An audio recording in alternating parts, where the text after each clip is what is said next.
With New Year's resolutions, many of us will make a vow to eat healthier, and that's a good thing. But what about our beloved pets and their nutrition? Greetings, naturopathic Dr. Dennis Black here, and I'm on a mission to provide better nutrition for cats and dogs because truthfully, all pet food is dead food, which is why we created Rough Greens and Meow Greens in the first place. We bring their food back to life with live vitamins, minerals, probiotics, enzymes, omega oils, antioxidants, and so much more. All in a tasty formula that your dog and cat will love. You can improve your pet's coat, digestion, energy, and have less vet bills. Let 2025 bring a new year and a new pet. Get a Jumpstart trial bag, normally $20. Get a 100% discount with promo code BESTFRIEND. You just cover the shipping. Go to roughgreens.com, use promo code BESTFRIEND. Bring your pet's food back to life with Rough Greens. So good, your pet will ask for it by name. This show is sponsored by Den 10 Insurance Services, helping businesses get the right insurance for all their insurance needs. Visit den10.io to get a quote. DENTEN.io. And remember, when you buy an insurance policy from Den 10, you're giving back on a global scale. Hello, all my entrepreneurs and business leaders, and welcome to the Michael Esposito Show, where I interview titans of industry in order to inform, educate, and inspire you to be great. Hello, all my entrepreneurs and business leaders, and welcome to the Michael Esposito Show, where I interview titans of industry in order to inform, educate, and inspire you to be great. My guest today once graced the cover of magazines and strutted down the runway as a fashion model, showcasing Armani and Chanel, to name a few. She lived the posh life of a celebrity, touring the world in luxury and attending A-list parties.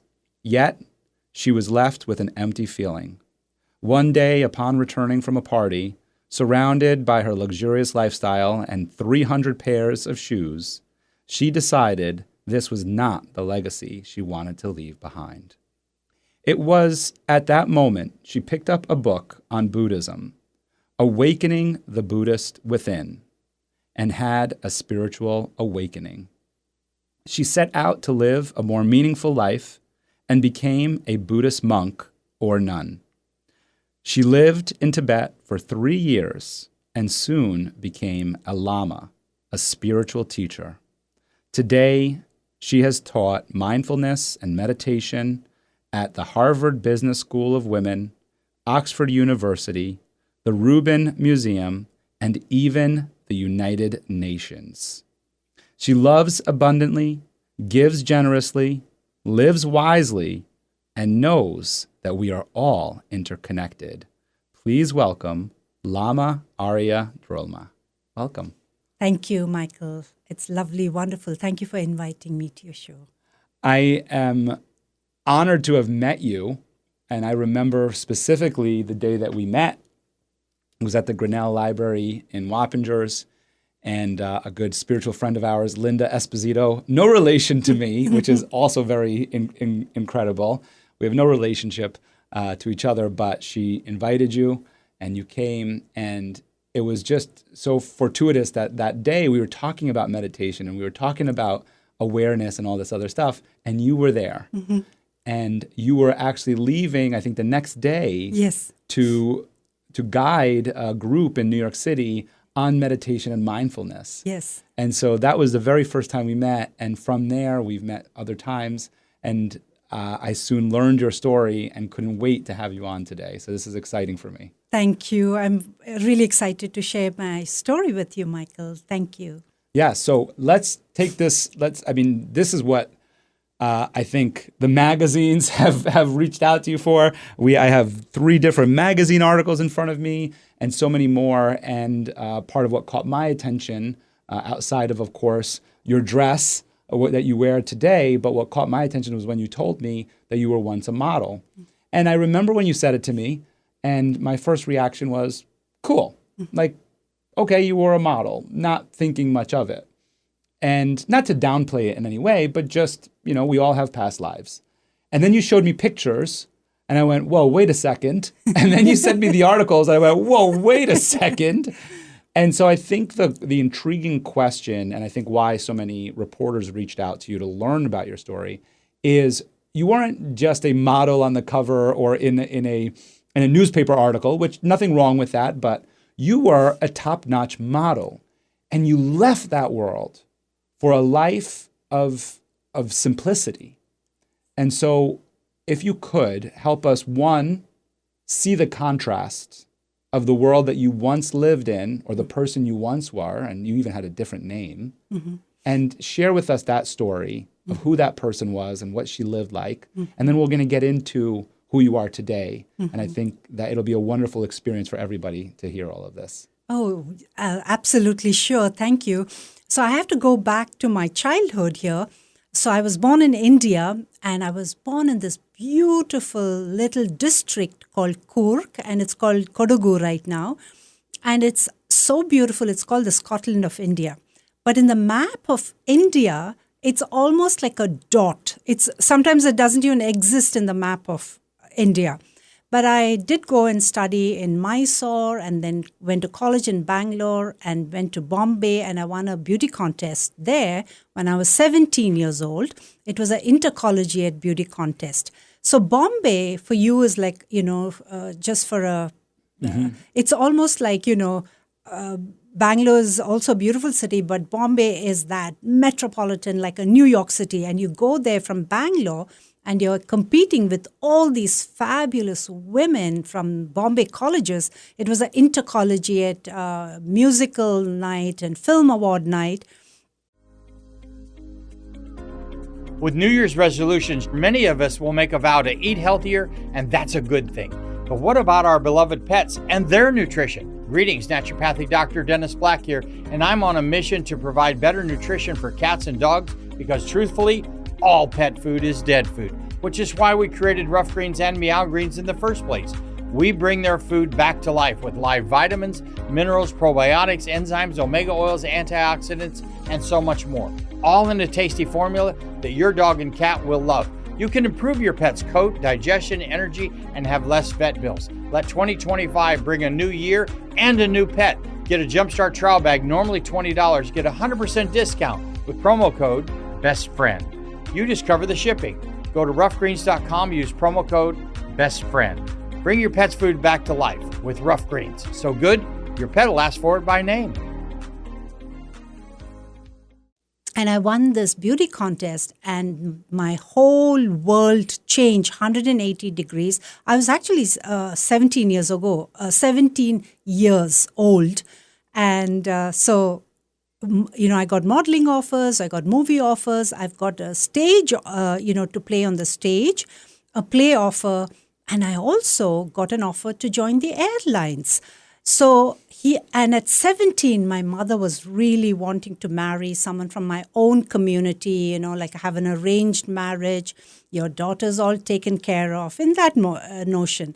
So I wanted to really escape that arranged marriage situation. And I thought to myself, the modeling work, and I did model. Did some commercials for Pond's Cold Cream Soap, Eclairs Chocolate, Modella Suits.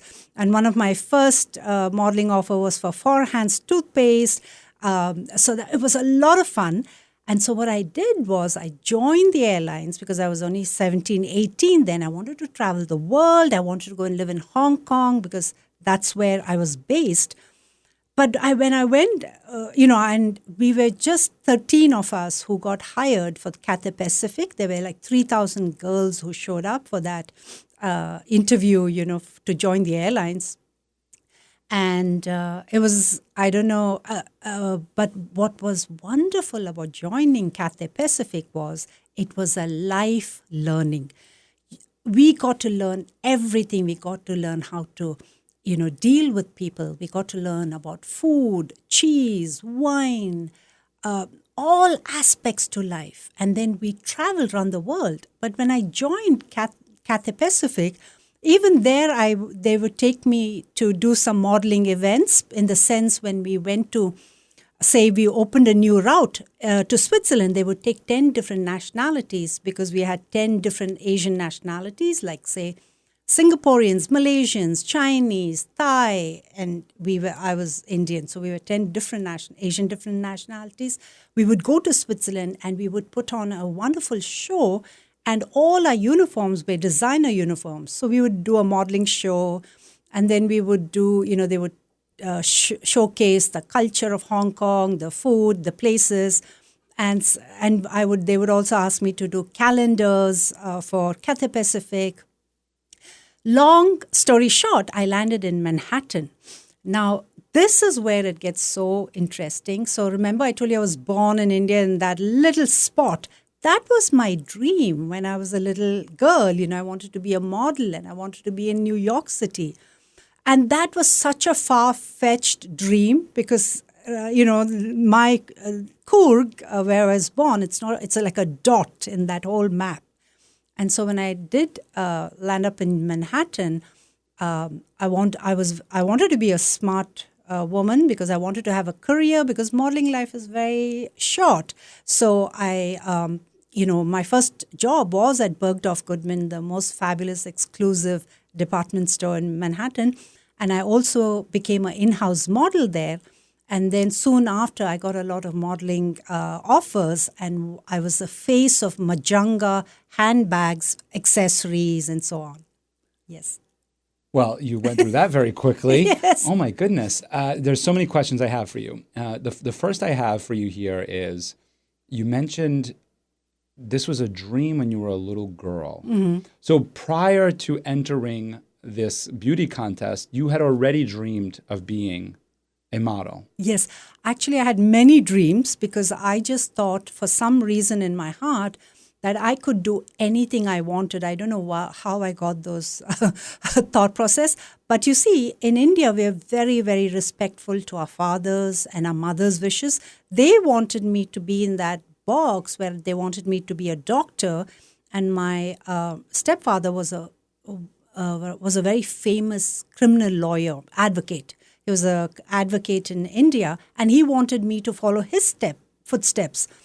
And so when I was in college, actually, there was a group of scouters who came when I was in pre-university. And that was my first initial thing into the modeling world. They selected a few girls in India, in Bangalore. It was very amateurish, and, it was a lot of fun. It was a fundraiser. So after that, I had this thought, oh my God, that'll be wonderful. That's another venue I can do because I was tall, but I didn't know where I was going to go because I was still in pre-university. I wanted to be a model. I wanted to be a doctor, perhaps be a lawyer. And I probably even wanted to be like a pilot, So all these were my dreams. And really, I believed I could pick any of it. Mm. Yes. It's very ironic that you had all of these dreams to be a model, a pilot, all these different things. And the irony I find is that now you live a life of simplicity. Yes. Right? Which is very, I think, almost normal in your world, right? Because you see the world as so open and available to you is why you're able to be so in a life that's so simple, is because you could do anything. Yes. But you choose yes. to have this spiritual impact in the world. Absolutely. I chose to be an ordained nun. I chose to do what I'm doing right now because I realized, while having my spiritual, I was kind of a seeker, and I was really wondering. There was a time in my life I asked myself, who am I and what is the purpose of my life? And that propelled me to go on the spiritual path. Yes. And that happened during the modeling career. Yes. And so because I don't want to keep going back to the modeling career too much because I want to move into what you've done. And I really want to learn about the 3 years in Tibet. Oh my goodness, I cannot wait to get there. Yes. But I want to just really, again, create this contrast. This lifestyle, you had 300 pairs of shoes. Yes. So I would assume that you were earning lots of money. Yes. You were being gifted lots of expensive things. Yes. Tell us about what you learned from that experience when you look back at it today.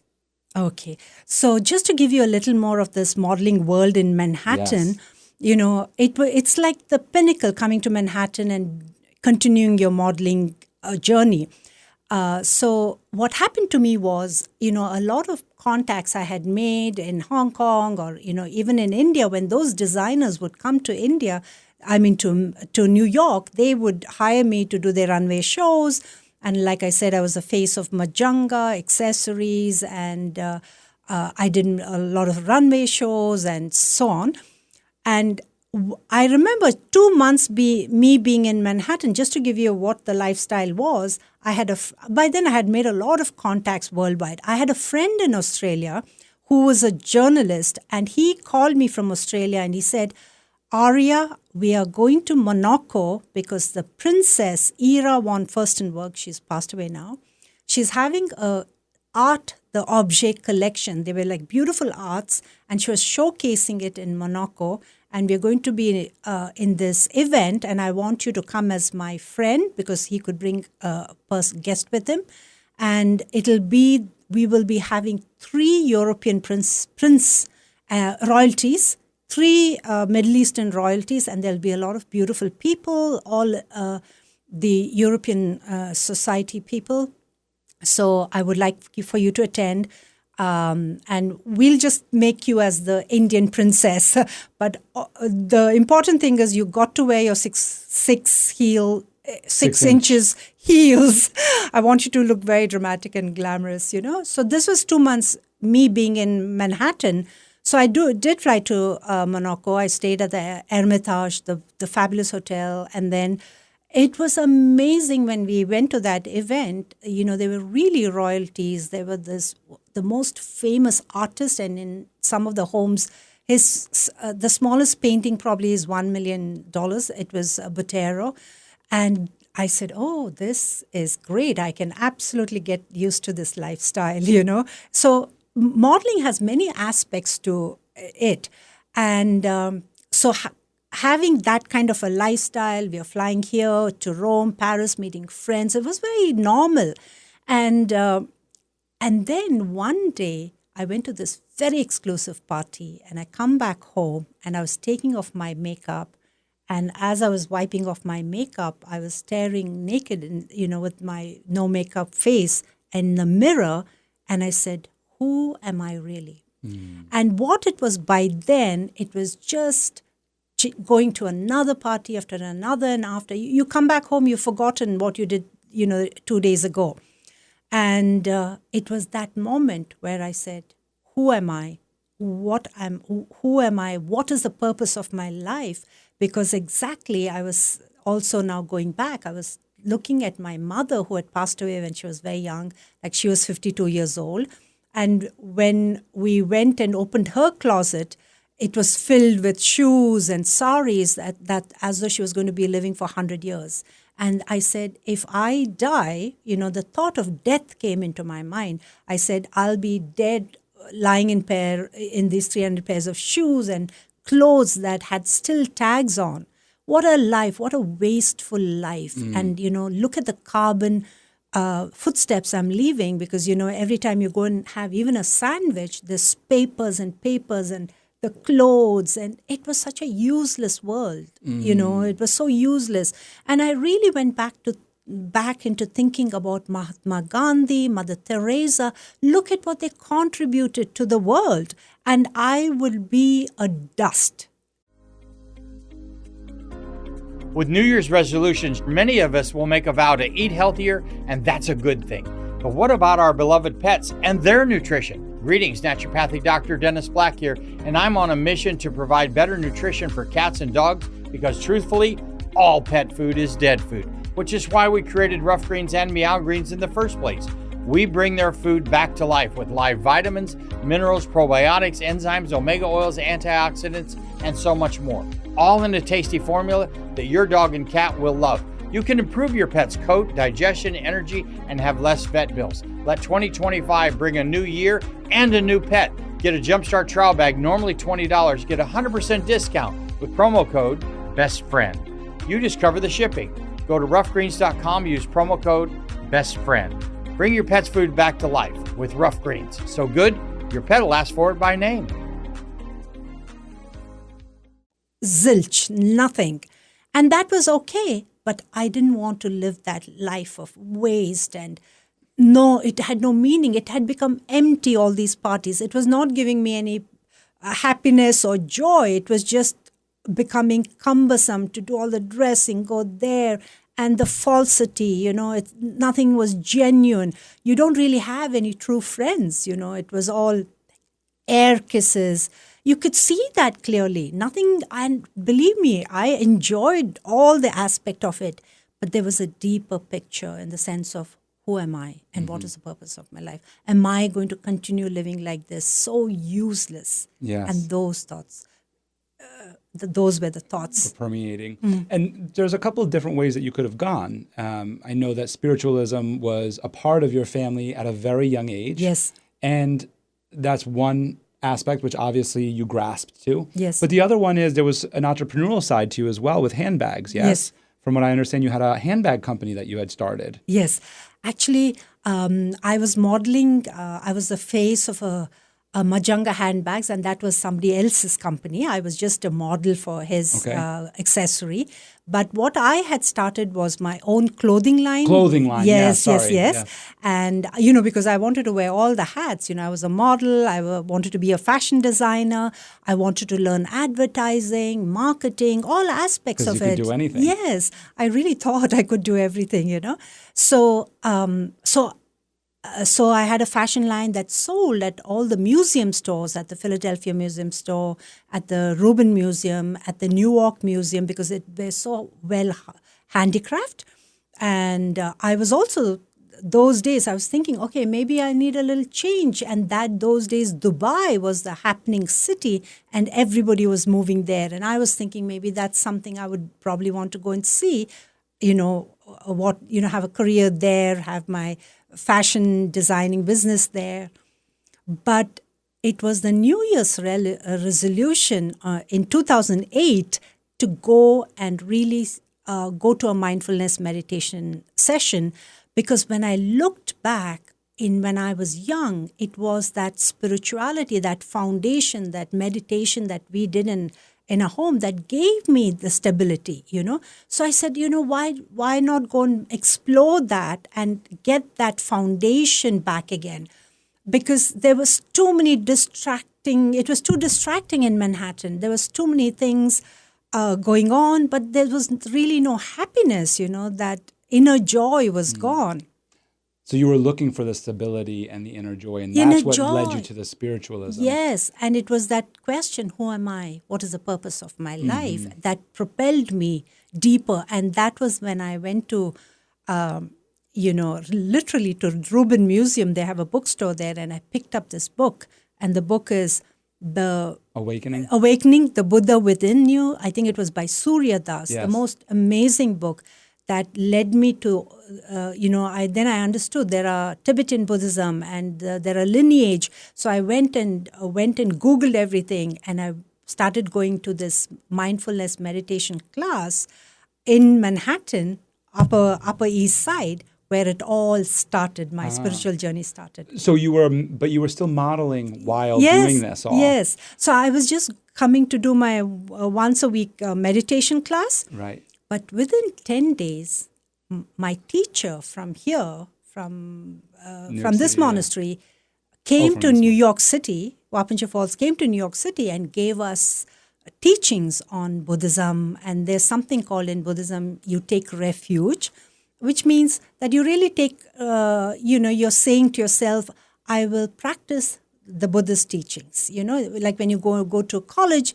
you'll be under the guidance of the principal. When you're at home, you're in the guidance of your parents. So here you're under the guidance of a teacher.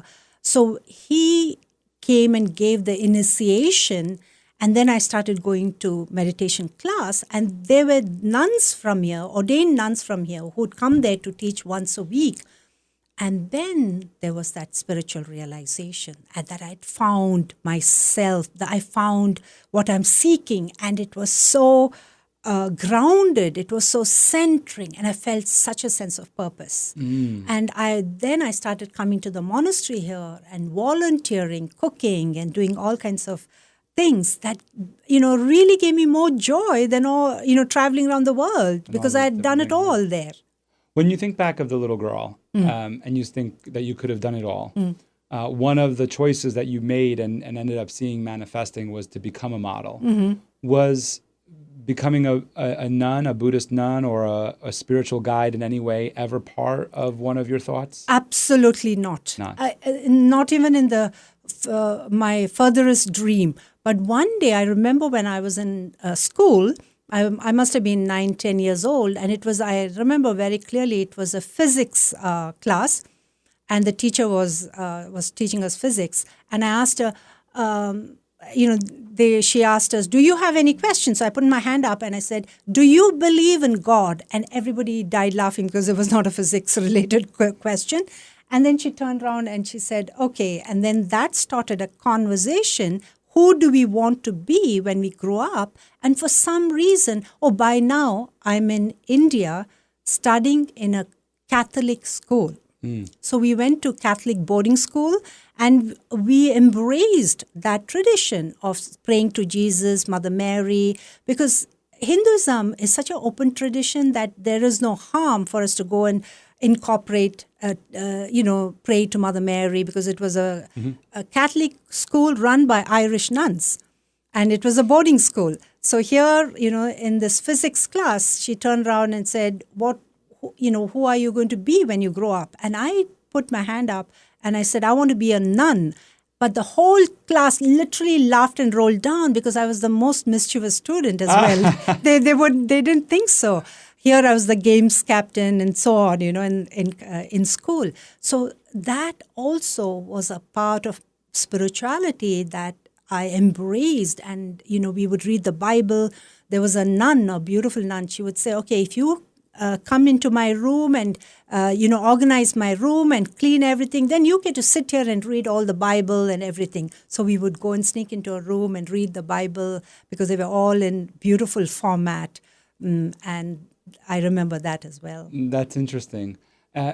Just speaking, you said Hinduism. Yes. And you have Hindu, so you were raised, I guess, Hindu? Yes. And you went to Catholic school. Yes. And now you're a Buddhist nun. Yes. I'm interested in your openness to religion, and you just mentioned Hinduism has a very openness. Yes. I'm just very interested in that way of thinking. Yes. So, I was born a Hindu, but it is really not, nobody there in India says I'm a Hindu. It is a way of living. The way of living is, with all the principles Hinduism has. One of it is saying karma. Karma is a very important aspect. In the sense, all my mother would do is when we would go and, we had a house help and we would go and upset her or anything, we had a couple of them. And if we did something wrong and we were rude, and my mother would all she had to say, karma is going to get you. If you don't know how to treat people, it'll come back to you. And that's all. We knew the meaning, We literally thought we'll be punished at that very moment. So Hinduism is a way of life. It is like, being kind to people. It's being generosity, helping others. And it's a whole amazing philosophies, the Vedas, Vedanta, Upanishad, these very, very old sacred ways of living, and those really, when I look back at it, we didn't really, although my father influenced it and, probably in some schools, but it was up to us to seek it out. Here, when I went to the boarding school, same thing, morality, what Jesus did for us, kindness, generosity, all those were the way to live. So Hinduism, you're right, is a very open kind of a tradition. And I remember in Indian homes, we all have a small room. It's called like a meditation room or a prayer room. So in this room, we would have all the pictures of all the deities like Ganesh and Lakshmi and Saraswati and like that, many pictures. And my father would bathe after he had a shower. He would come and he would do his prayers. And we would have flowers so he can put on all those pictures. It's like a symbol of respect. Mm-hmm.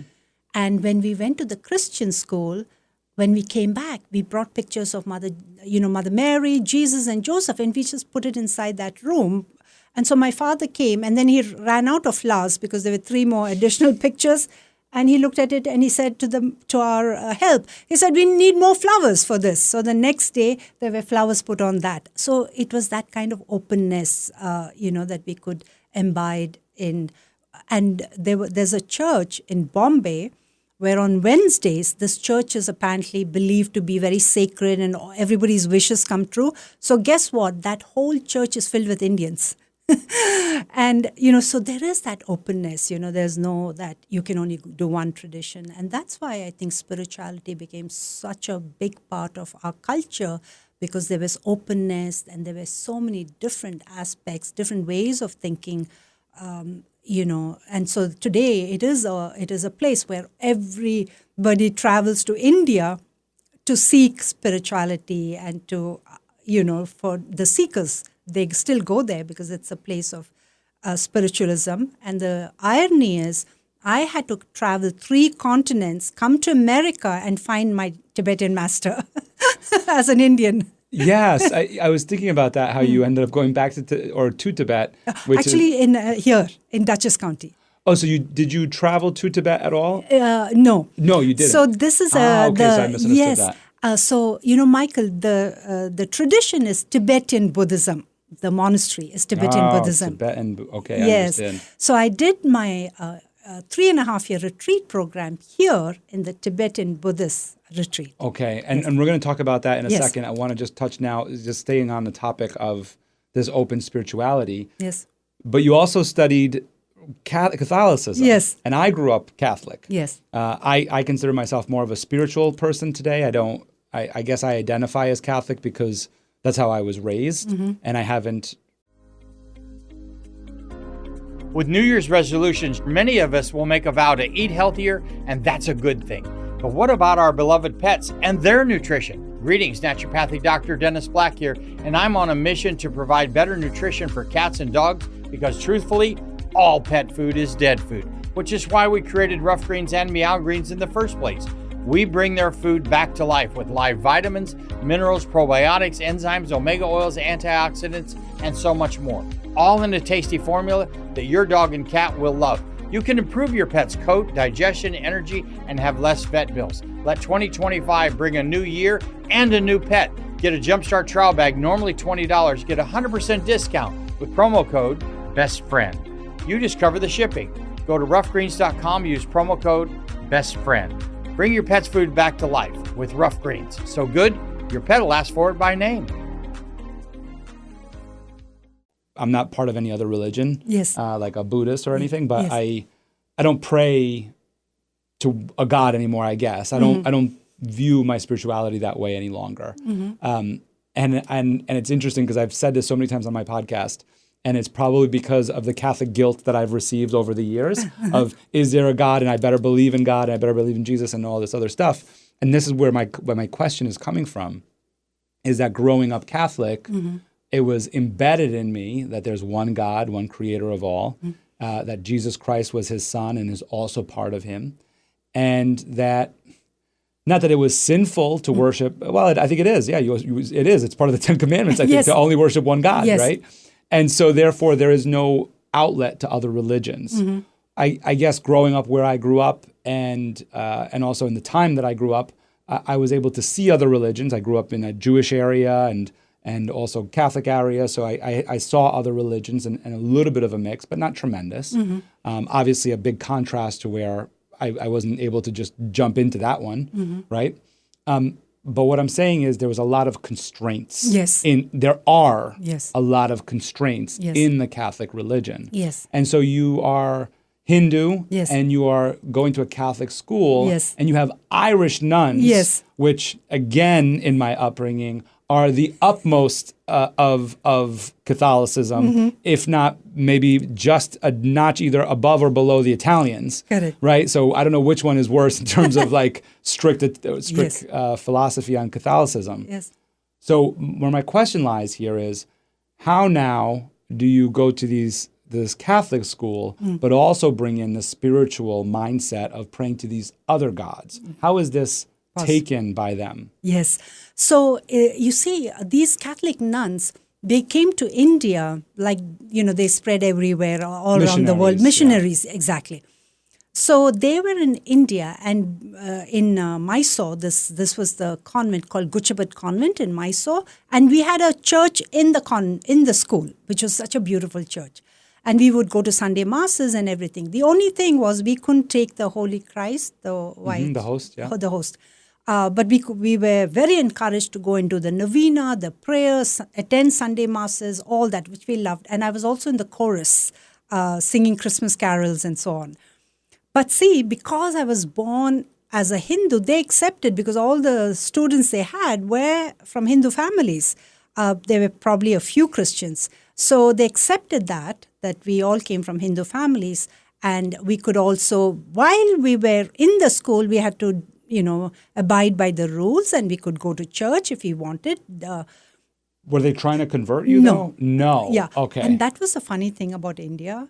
Because we had this openness to spiritualism and all kind of tradition, when even the British came, they could never convert Indians, because the Indians would say, oh, yes, we will go. Church, yes, we will go. But they never converted, in the sense they didn't have to convert because we were so rich in our tradition, So likewise, at home. That explains so much. Yes. You've just enlightened me on so much more about Indian culture and what we see with the saris and how the way of dressing, yes. but also being able to wear jeans and sneakers at the same time. Yes. And I guess sometimes without really knowing the culture, it's very like, I don't understand. Yes. Which one are you? Yes. And what I'm hearing you say in this moment, in this Yes. aha moment for me is, I'm both. Yes. I'm either. I'm neither. Yes. I just am. Yes, exactly. And in India, because there are so many different traditions, spiritual traditions, my best friend was a Muslim friend. We would go to her house during Eid, celebrate Eid in her house, and that was okay. We had a Zoroastrian friend. So in India, this is a fun part. We are Hindus, so we invite all the friends, whether it's Muslims, Zoroastrians, what are other different traditions, to our house for New Year's, Diwali. And we get invited to their houses, like Christmas. Christians will invite us, Muslim, during Eid, around about this time is Eid. So there's that also. And one thing about India, which everyone says, if you want to understand India, everything you say, the contradiction is also true. That's the irony of India. Whatever you say is the truth, the contradiction is also true. So then with what you're saying then, this openness to religion, yes, then there's a contradiction to it as well, yes. that there are people that are very yes. firm yes. in their religious roots. Some fanatics, Hindu fanatics. Very, very interesting. Yes. So this makes sense now when I hear about all the different religions that you've been a part of. Yes. I guess the Catholic question inside of me has to do with, then how do you choose who or what to worship? Yes. So in school, we worshiped Jesus, Mother Mary, and Joseph. And, as I said, we partook in Christmas carols. Christmas was celebrated in school. And I left out those parts where, in my mind, which said, if you don't pray to Jesus, you will go to purgatory. I left out those things. I made it convenient what I want. You didn't allow those thoughts to hold you. Yes, But that's where it was not fulfilling. You didn't fulfilling. give credence to them. Yes, that is where it was not fulfilling. I didn't feel that that's the truth, that only Christians will go to heaven. And if you followed another God, you didn't. I couldn't believe, because I thought to myself, if somebody was born in another country, a different language, and never had, access to Christianity, how is he going to hell? Right. It never made sense as fair? a child, Yeah. Yes. But I took all the good parts. Yeah. And of course, one day I also even tested Jesus. When I was a little girl, I said, Jesus, I believe in you and I pray to you. And I want my mother to come, this month, because we were boarding in the boarding school. Right, you were away, yes. And that very day, it was not her time to come, but she came and I said, Jesus, I will always believe in you for the rest. And I do pray to him. I really find them all to be like spiritual teachers, and we call them bodhisattvas. Bodhisattvas are spiritual beings with a mission of knowing everybody's interconnected, that deep spiritual wisdom they have. And there's, as we call them, as angels, and they exist everywhere, Michael, everywhere. Yeah, I think with what you're sharing here is it's breaking down the structures, the confinement of these names Yes. of Catholic, Jewish, all the rest, Yes. and just stripping it to its form, which is, Yes. as you said, spirituality of just believing in something. And so I'm going to go back to the question and just a little bit different because you answered it beautifully. I struggle, and maybe this is how I should phrase it. Yes. I struggle with whether there is a God or not a God. And I know many do too, right? And I think that especially in the Catholic faith, we'll blindly believe that there's a God because we must. One, we must because we were taught that, but two, we must because it also gives us sanity, right? By having this belief that there's a higher being, it helps us deal with our anxieties, Yes. with the pain and suffering of death, with all these different things. And I know in the Buddhist faith, it's about confronting death, right? Yes. So my question for you with having this experience with and knowledge of all these different religions and having this spiritualness about you, how do you believe in a God? Yes. So here's what Buddhism. Now I'm following the Buddhist faith, Sure. the Tibetan Buddhist. There is no God in the Buddhist faith, but there is Buddha, and he was a teacher who Right. came down, and what his message was that we are all divine beings in human bodies, and we are all interconnected, and we are greater than what we imagine to be. And Buddha came to say, there is karma, which means there is rebirth, and this cycle that you'll keep coming as human beings or any form of beings and going through that cycle, and then again you're reborn. And there are many aspects of teachings which makes so much sense. In fact, I find Buddhism to be such an intellectual tradition, spiritual tradition, that a lot of doctors, intellectual people are very drawn to Buddhism because all the answers are contained there. So the whole point of Buddhism is that because this whole cycle, it's like, when the rat goes on that cycle. The wheel, The wheel, yes. It's like that. We are going to be born, reborn, reborn. And he gave us 4 noble truths, which is almost scientific in the sense, which makes so much perfect sense. And the first noble truth, he said, was life. So Buddha became enlightened. And that's our highest potential. All the beings, sentient beings, your potential, my potential. So the idea is when you put a seed into the ground, what is the potential of an apple seed to become an apple tree, right? That's the highest potential. Our highest potential is to be fully enlightened, that then we are not reborn again in this mundane life that we have. And then he gave the first teaching when he became fully enlightened under the Bodhi tree in India, where this place exists. It's called Bodh Gaya, and under that Bodhi tree, he became fully enlightened, and he's taught us for 40 years. And the first teaching was, With New Year's resolutions, many of us will make a vow to eat healthier, and that's a good thing. But what about our beloved pets and their nutrition? Greetings, Naturopathic Dr. Dennis Black here, and I'm on a mission to provide better nutrition for cats and dogs because truthfully, all pet food is dead food, which is why we created Rough Greens and Meow Greens in the first place. We bring their food back to life with live vitamins, minerals, probiotics, enzymes, omega oils, antioxidants, and so much more, all in a tasty formula that your dog and cat will love. You can improve your pet's coat, digestion, energy, and have less vet bills. Let 2025 bring a new year and a new pet. Get a Jumpstart trial bag, normally $20. Get a 100% discount with promo code BESTFRIEND. You just cover the shipping. Go to roughgreens.com, use promo code BESTFRIEND. Bring your pet's food back to life with Rough Greens. So good, your pet will ask for it by name. that we call it the noble truth. And the first truth was life is dukkha. Dukkha is like a Sanskrit word. Dukkha means suffering. But it is not that great suffering but it is underlying dissatisfaction. Once he gave that truth, and then he'll say, then the second one is why? What is the cause of that dissatisfaction?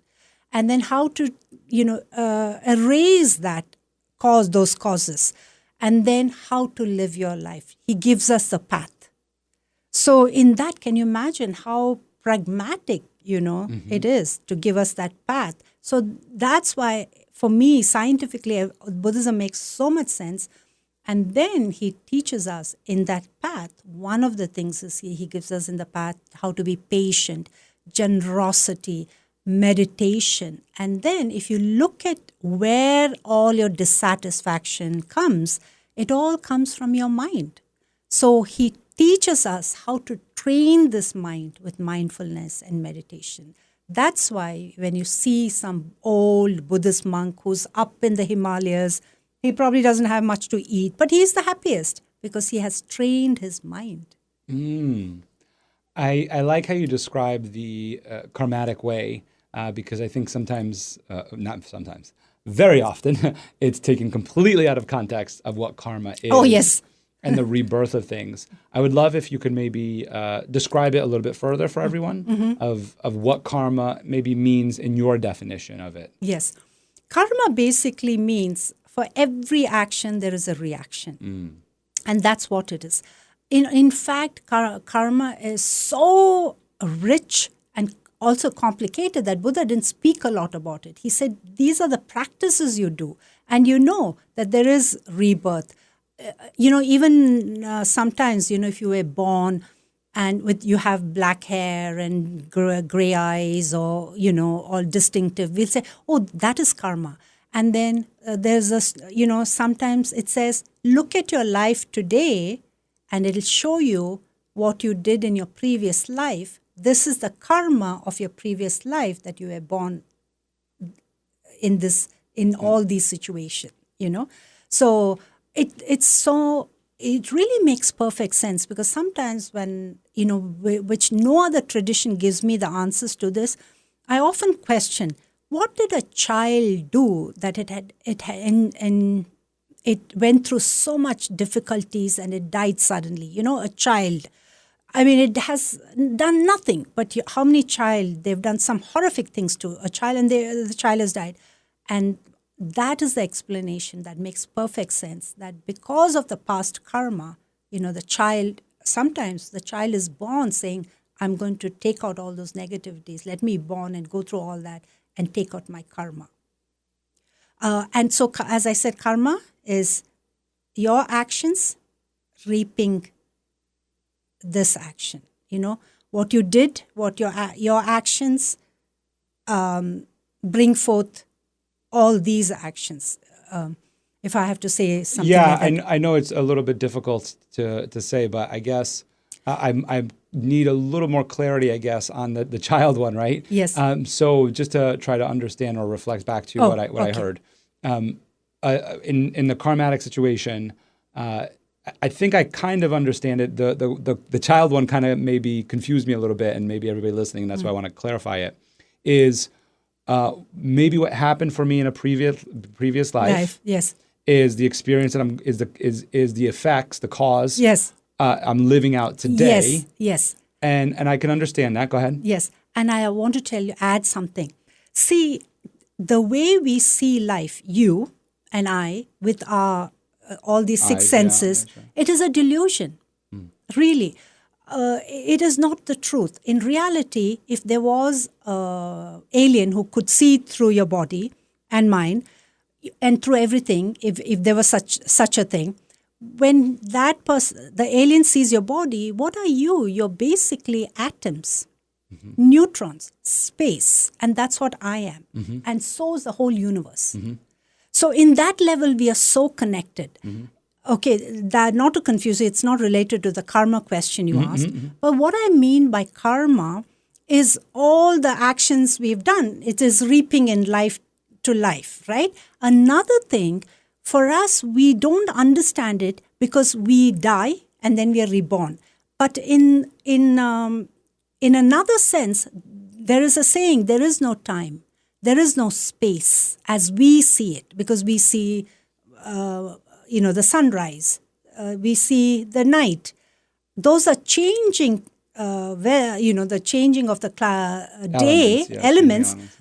But they say there's really no space and there's no time spiritually. A lot of spiritual people say that as we see time, there's no time. So imagine your action, you whatever you're doing right now, the good action or a bad action, you reap. So if there's no timeline. With New Year's resolutions, many of us will make a vow to eat healthier, and that's a good thing. But what about our beloved pets and their nutrition? Greetings, Naturopathic Dr. Dennis Black here, and I'm on a mission to provide better nutrition for cats and dogs because truthfully, all pet food is dead food, which is why we created Rough Greens and Meow Greens in the first place. We bring their food back to life with live vitamins, minerals, probiotics, enzymes, omega oils, antioxidants, and so much more. All in a tasty formula that your dog and cat will love. You can improve your pet's coat, digestion, energy, and have less vet bills. Let 2025 bring a new year and a new pet. Get a Jumpstart trial bag, normally $20. Get a 100% discount with promo code BESTFRIEND. You just cover the shipping. Go to roughgreens.com, use promo code BESTFRIEND. Bring your pet's food back to life with Rough Greens. So good, your pet will ask for it by name. Then you probably, if I did something terrible to some other child or something else, I reap that action as karmically. So, and another version is, my teacher would say, you want to have a beautiful face in your next life? Do good deeds, take care of that anger, be generous, be patient, all these karmas that you collect, you will have a beautiful, you'll be beautiful and you'll have a good life. If someone was very generous, today also at our monastery, there are so many people who come and donate a lot of money. They donate food for us just because they have the same belief that when they donate generosity and so on, they reap good karma. Mm-hmm. And so I guess from what I understood, what you said there is that we're all interconnected. Yes. We're all made of atoms. Yes. And therefore, when you're talking about a rebirth, is that it's not necessarily a rebirth of myself.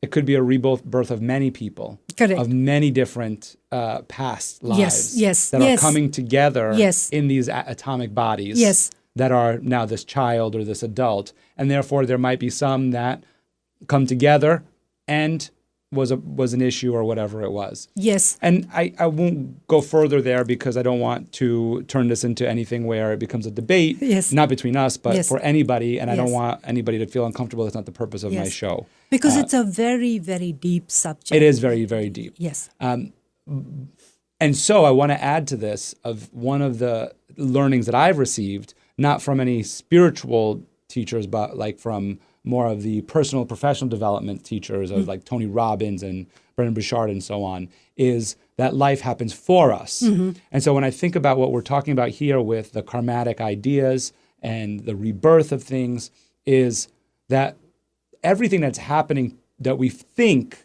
is happening to us, it's actually happening for us. And when you're sharing with me about past lives and maybe mistakes that could have been made or things that could have been done wrong, and so we see today the effects of it, it's happening for us to teach us to do something different. And I think of maybe having, like for me, I have dyslexia, and being born with dyslexia, reading impediment, and having that. Rather than looking at it, which I did most of my life, as to, darn, why do I have this? Why did this happen to me? But looking at it as, how did it happen for me? And what are the things that I can gain from this experience, and using it as an advantage? And it changes everything. Changes your perspective, absolutely. But then, if you look at rebirth, which is karmic also, even in Christianity, Jesus rose from the dead, and he, 3 days he appeared. So what does that really mean? He was also reborn. Right. Yes. So there are elements, and I think sometimes we don't know how deep to go in. But in Buddhism, it really gives you a great perspective. It gives you the perspective of so many almost scientific related views. One is, when I told you the thought process of life is like dissatisfaction, or life is, excuse me. Yes. And you were talking about life being as dissatisfaction and suffering, and these are some of the ideas or principles that Buddha shared with us. Yes. So regarding life being, he said dukkha, dissatisfied with whatever we have. And you'll see that often, and a great example is Robin Williams. He had it all. Comedian, fame, wealth, everything, and yet he committed suicide, that there was that underlying dissatisfaction.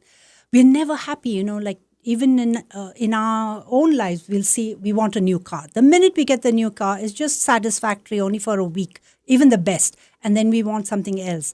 And then after that, say we want a new house.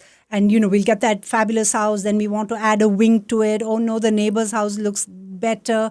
So we're constantly dissatisfied, and that is one of the causes. And then he doesn't, the Buddhism doesn't stop there. They give you what to do, how to go about, how to live a fruitful life. A fruitful life, yeah. And I like that you bring that up because, we talked a lot about your modeling experience and all the things that you had. Yes. And all of these luxurious things. And I said A-list parties, royal parties. Yes. From what you shared with Yes. us. And to give it all up. But truly, you didn't give it up. Yes. You didn't give anything up. Nothing. Because with what you just shared, the goal is not to die with the most shoes. Yes. The goal is to die and be enlightened. Yes. Yes. I'm sorry, I have to interrupt you. Yeah. I realized when that moment happened that who am I and what is the purpose of your life? There was a deep, deep thought that we are here on earth to benefit beings, to benefit others. And that is where the joy comes from. But when I lived in Manhattan in that glamorous lifestyle, it was just about me, myself, and I. Mm-hmm. And I think I went back to when I was in India and all the things that brought joy to us. It was like welcoming guests, being with people, helping us, other people, the community. And that is what was so enriching our lives, benefiting others. Today there's so, look at the world. I really want a kinder world. I really want a safer world. And that was all there when I was living in India, in the community. We shared everything. We came together. We danced. Look at such a wonderful, developed country. A lot of people are lonely, Yeah. Yes. And so you had this life, and we just talked a lot about karma, and we got very deep there. And, I wouldn't feel comfortable to go any deeper, to be honest. Yes. And it's only because I want to make sure that we stay open. Yes. And I want to keep everybody open to what's next with what we're going to talk about. And, I'm very mindful of that. And so Yes. being mindful in that, Buddhist religion, many religions have mindfulness and prayer and all sorts. You call it whatever they choose. Of course, with what you practice is mindfulness and meditation. Yes. And this has now become a trend. Yes. I thought I was cool. I thought not cool, but I thought I was unique when I was meditating, but now it's become everybody meditates. Yes. And so I'm very interested in, let's say, meditation 101. Mm-hmm. So when people talk about meditation, what is it truly to you? What do you really see meditation as? Yes.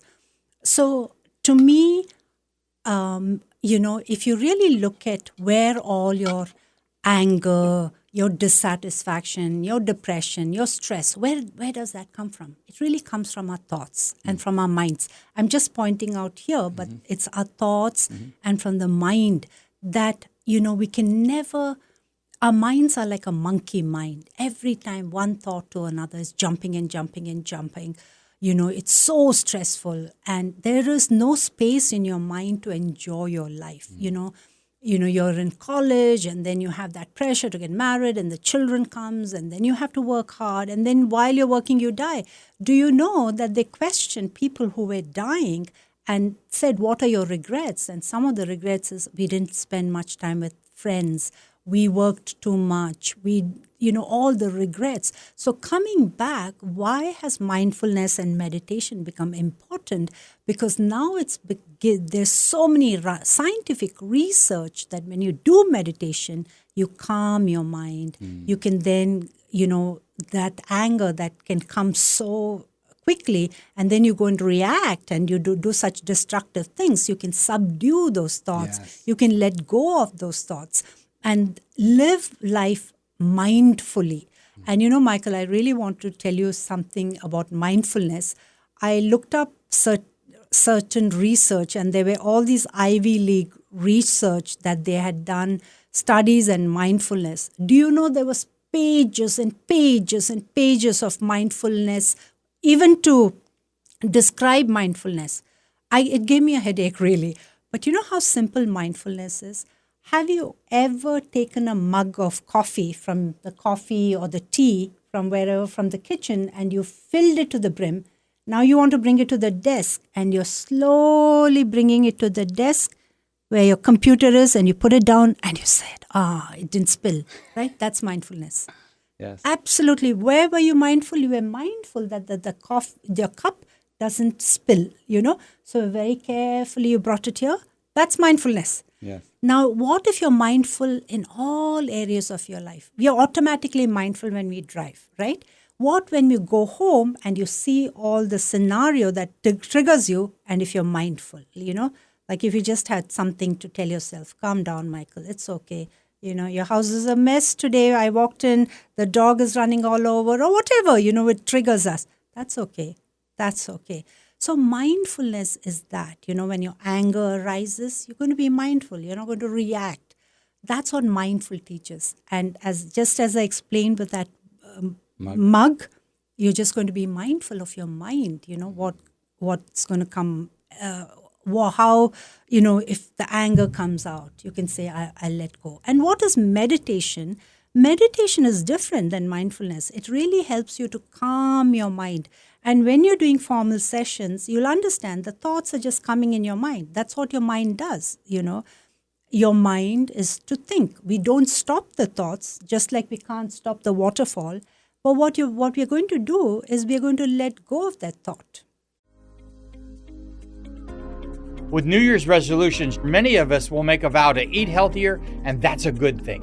But what about our beloved pets and their nutrition? Greetings, naturopathic Dr. Dennis Black here, and I'm on a mission to provide better nutrition for cats and dogs because truthfully, all pet food is dead food, which is why we created Rough Greens and Meow Greens in the first place. We bring their food back to life with live vitamins, minerals, probiotics, enzymes, omega oils, antioxidants, and so much more. All in a tasty formula that your dog and cat will love. You can improve your pet's coat, digestion, energy, and have less vet bills. Let 2025 bring a new year and a new pet. Get a Jumpstart trial bag, normally $20. Get a 100% discount with promo code BESTFRIEND. You just cover the shipping. Go to roughgreens.com, use promo code BESTFRIEND. Bring your pet's food back to life with Rough Greens. So good, your pet will ask for it by name.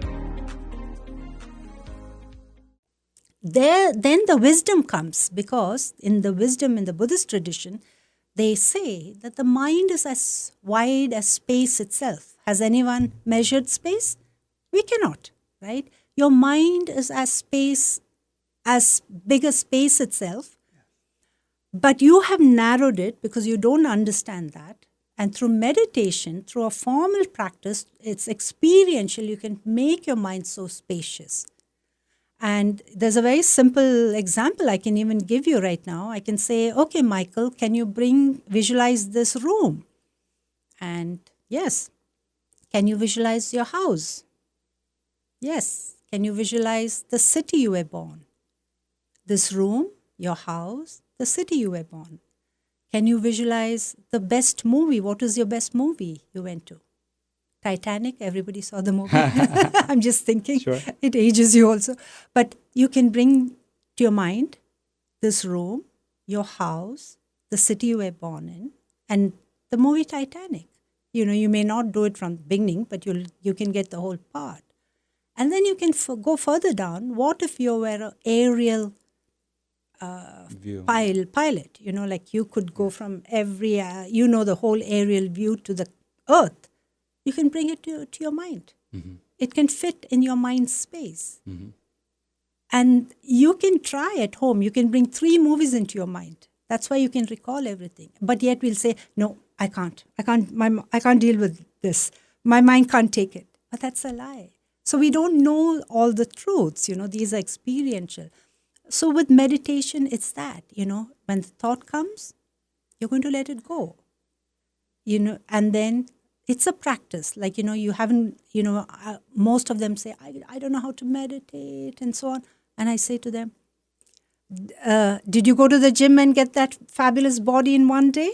No, it's a practice. Yeah. And just for everybody's reference, mine was Ninja Turtles. The movie? Yes. Because they were all sequences. Well, I did watch. Yeah, I probably one is the one that sits in my mind the most, if I were to recall. 2 I remember watching, but 1 was the one that I watched on repeat very often and went to the theaters and saw it. I was a big Ninja Turtle fan. Michelangelo being my favorite Ninja Turtle of them all. So. Can you imagine 3 hours of the movie? You can totally recall all of it. It's incredible. It's incredible. So our mind is that space itself. Yeah, and so I've taken to meditation and I really enjoy it. And I can attest to everything you just said in being mindful and it helping me in so many areas of my life of being responsive rather than reactive, where I'm able to take a moment to respond thoughtfully in the moment rather than react to the moment. Not to say that I don't react. I still react and get upset and all the rest. Yes. And I think of just dealing with my children is where we have wonderful times, but I'm talking dealing because let's talk about a stressful time. Yes. Of when they're aggravating me or frustrating me or causing some sort of feeling inside that I'm upset, I'm angry, right? Yes. And as a parent, I think many parents can understand and pet owners as well, right? All the rest. And I know that my past history would be to react, get upset, scream, yell, shout, whatever it is, right? React. And not to say that I don't do that because sometimes when, we do feel stressed and we do have so many things going on, it is very challenging to be mindful. Oh, yes. But for the most part, yes, because of the combination of meditation and mindfulness, I know, and I'm picturing this, so I'll tell everybody exactly what I'm talking about here is every morning, my daughters and I read together. And my daughter Denise is 9 years old. She sets a timer for 20 minutes and reads on her own. And my daughter Tenley is 7 years old and she reads with me. And it's to monitor her reading so that, and also to help her. And we set a timer for 10 minutes. Now, of course, Denise, who reads on her own, she's the one who is very calm and pensive and is very easygoing. And in fact, she sets a timer on her own. You don't even need to tell her. Tenley is more like me, wild girl, wild spirit, and always challenging, always asking, and has this way about her, and she never wants to read, but she's come to it to where it's become such a habit that she just does it now, right? But very often she challenges me while we're reading, and in fact, this morning when we were reading, she was challenging me, and one of her challenges was she didn't like where I moved her clothes getting ready for school. I moved it.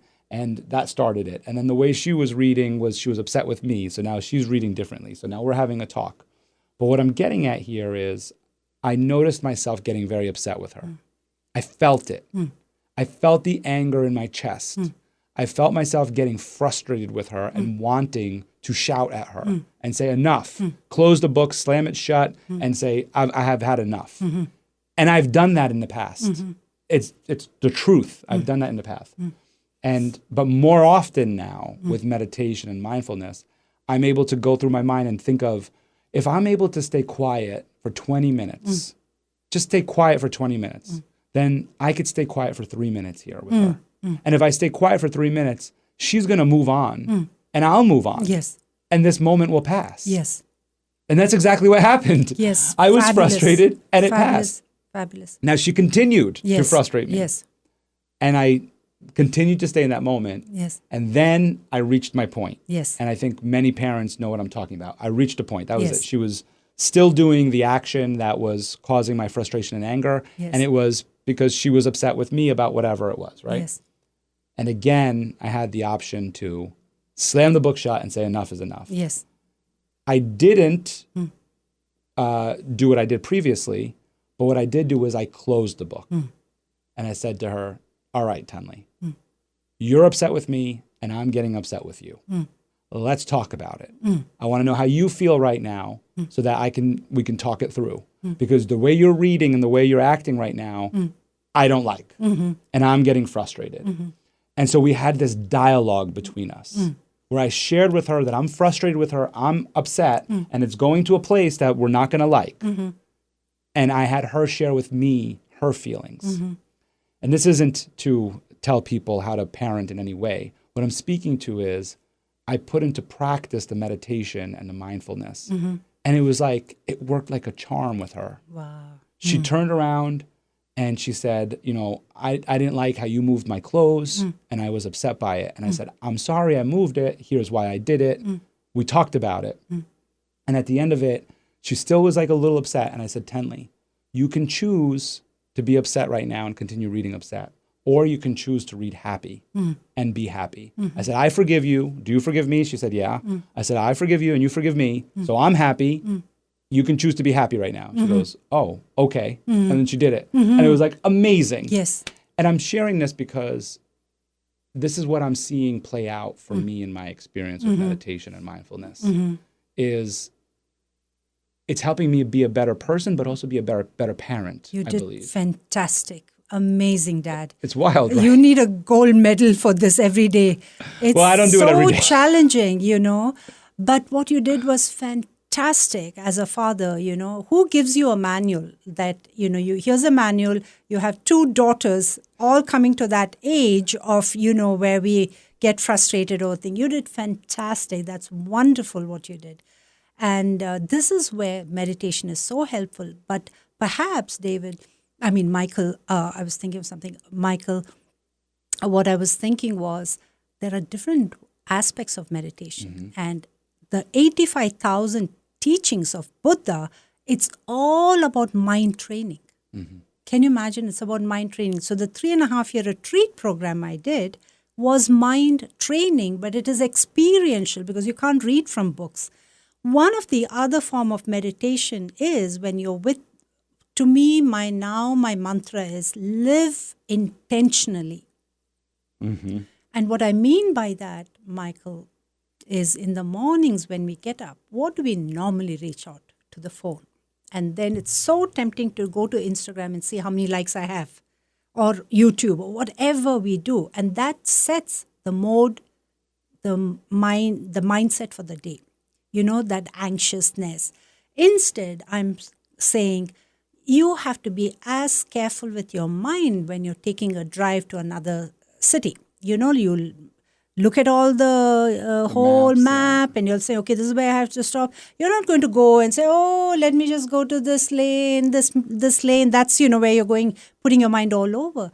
In fact, with your reading, maybe you can put this mindset when you wake up with your children, 3 thoughts of gratitude. Because there you're cleverly parenting them. Grateful for mom, for making breakfast, grateful for dad, for sitting with them, with their time. Anything you can put. 3 thoughts of gratefulness. If you want, make it into 5. And it could be as simple as I can go to the kitchen and get myself water.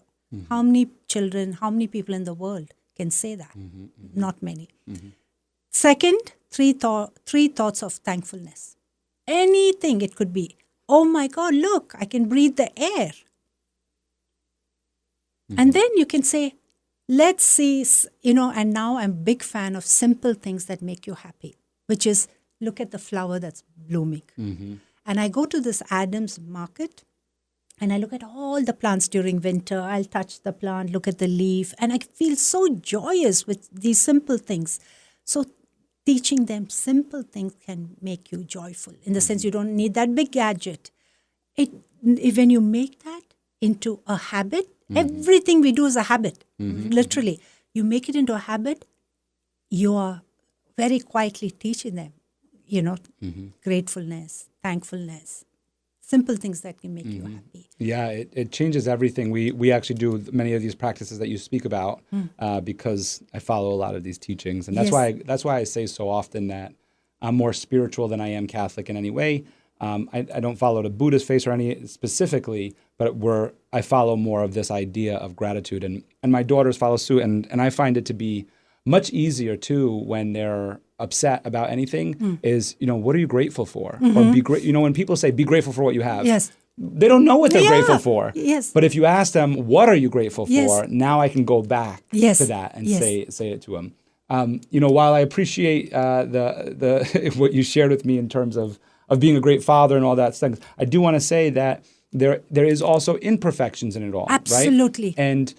And for the amount of times that I'm able to be mindful and patient and have this wonderful dialogue, I also lose my patience. Absolutely. And I bring this up intentionally because when we think about meditation, we can have a wonderful meditation. And I know I've experienced them. I actually had one not too long ago. This was so cool. And I want to ask you the question. We always think that more is better. And so I strive for more, right? How can I meditate longer? Or I want to have a great long meditation. Or, today's going to be a great day. I have half an hour or I have an hour to just set aside and meditate. And the other day, I only had 5 minutes.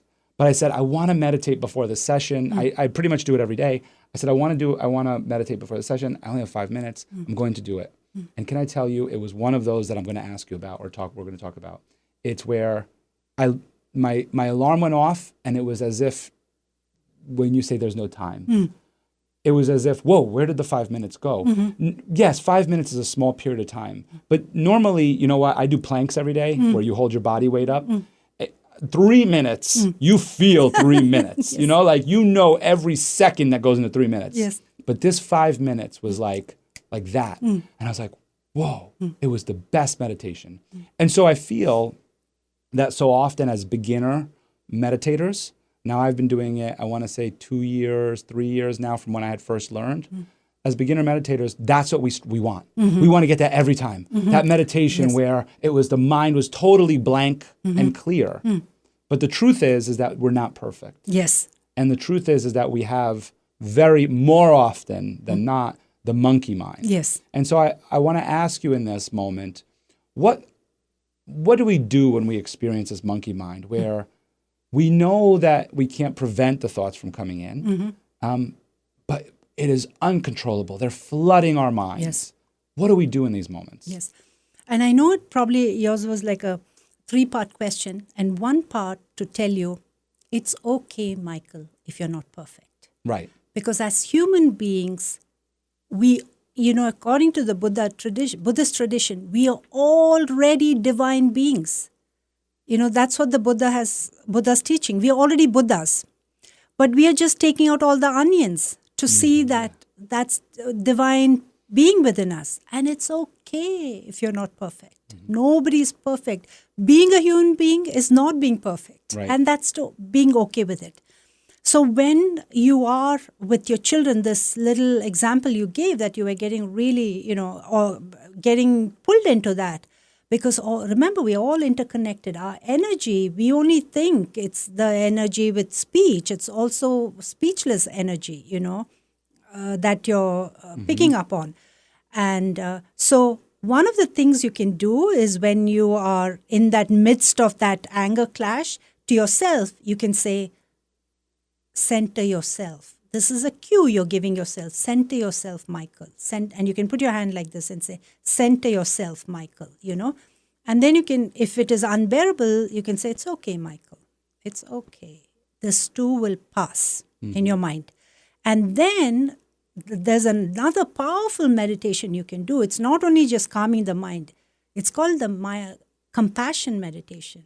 And you can just look at yourself, the situation you are in, and you're going at it every day, and you're going to show self-compassion on yourself, which is, it's okay, Michael. With New Year's resolutions, many of us will make a vow to eat healthier, and that's a good thing. But what about our beloved pets and their nutrition? Greetings, Naturopathic Dr. Dennis Black here, and I'm on a mission to provide better nutrition for cats and dogs because truthfully, all pet food is dead food, which is why we created Rough Greens and Meow Greens in the first place. We bring their food back to life with live vitamins, minerals, probiotics, enzymes, omega oils, antioxidants, and so much more. All in a tasty formula that your dog and cat will love. You can improve your pet's coat, digestion, energy, and have less vet bills. Let 2025 bring a new year and a new pet. Get a Jumpstart trial bag, normally $20. Get a 100% discount with promo code BESTFRIEND. You just cover the shipping. Go to roughgreens.com, use promo code BESTFRIEND. Bring your pet's food back to life with Rough Greens. So good, your pet will ask for it by name. That's okay. And you're literally going to, bring in the energy of deep compassion for yourself. And in the mind stream, you can bring a thought of whoever gave you that unconditional love. It could have been your mother, it can be your grandmother, someone who took care of you. And bring into that mind stream that unconditional love. And if it's your mother, you can visualize her right in front of you. And she's giving you this unconditional love. And then you're feeling compassion for yourself. That's okay. And it's a practice, a practice called Tonglen. And there's a book very well written, but it is very, very traditional, which is Love Every Breath. I'm not in any way promoting that book. But what I mean is showing compassion to yourself constantly. Why? It distracts that anger. Because we are training our mind. You see that when that anger is coming, you don't have to play it around. You can look at it and subdue it, like down boy, something like that. And then instantly bring the thought of compassion to yourself, because you're dealing with this. Right. And saying, center yourself. And there's a beautiful practice of compassion that I just taught yesterday at Rubin Museum, because compassion and loving kindness is a very high state of being. It is, close to divinity. So when like the Buddha who's enlightened, when he sees me, he doesn't see any fault because he's fully enlightened. By default, he only shows love to me, loving kindness, like the energy of Jesus and all these holy beings. So our essence is to elevate our anger, our distress to that loving kindness and compassion. And it's a practice.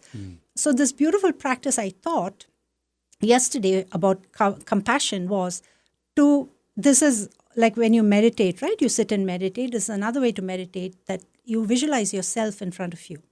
Whatever age you want to be, 2, 3, 4, 8, 10, 20, whatever.